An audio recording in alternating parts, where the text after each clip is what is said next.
This is Ira Gorlick, and this lecture is on market volatility and equilibrium. Are all markets volatile?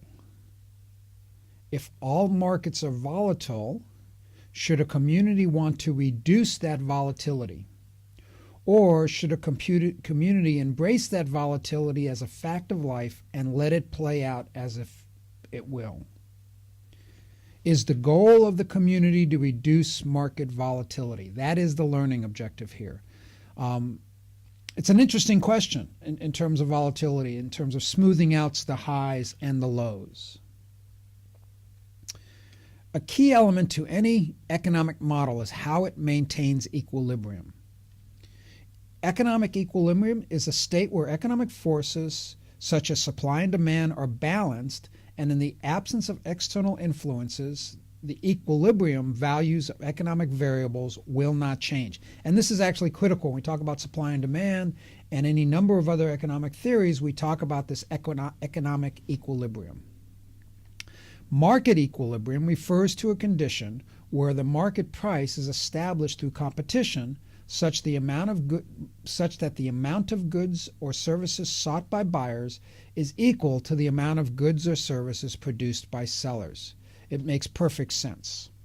The problem is that there will always be external and internal influences that fight equilibrium. For Adam Smith, the market provided the structure for fulfillment of the natural human tendency to conduct trade, while the market's invisible hand moderated the negatives of those human tendencies to maintain equilibrium.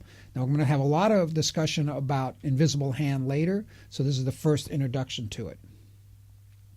And I don't think the invisible hand, my own personal view is I don't think the invisible hand is enough to maintain equilibrium, specifically because it's invisible.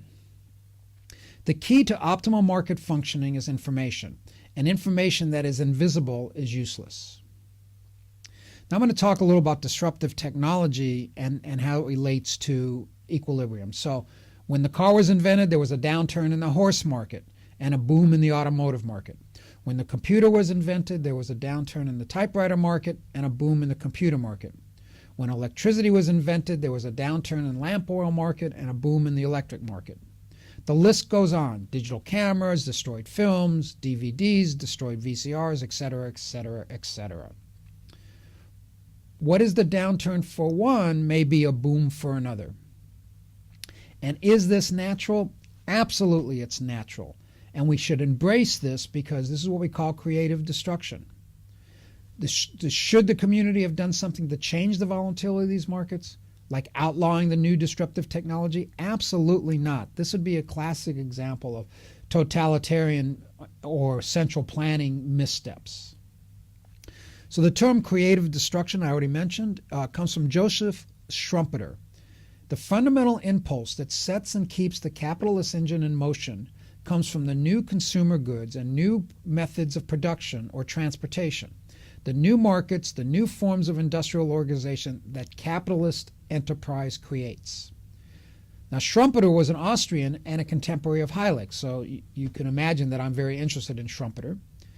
The entrepreneur disturbs market equilibrium, but to Schumpeter, this is a good thing. It's a great thing. He believes the entrepreneur is the prime cause of economic development. Taking this to a conclusion, commerce moves via waves of boom and bust, and it is those waves that create commercial energy. I'm a big fan of this. I really think that this is something the community needs to embrace. So we talk about managing the waves. The question for me is, should the community be involved at all in managing the Schumpeter waves of creative destruction?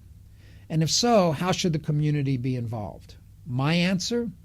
Recognizing that the community will never have perfect information, the community should be involved as little as possible. When the community gets involved, it should be very narrow and only where there is a compelling community need. The community should be involved in promoting information that helps individuals make better decisions. Now, I'm going to show an example here. We've all know about the red spot on Jupiter, and I'm going to use my mouse here. Notice these here. So the red spot itself is stable.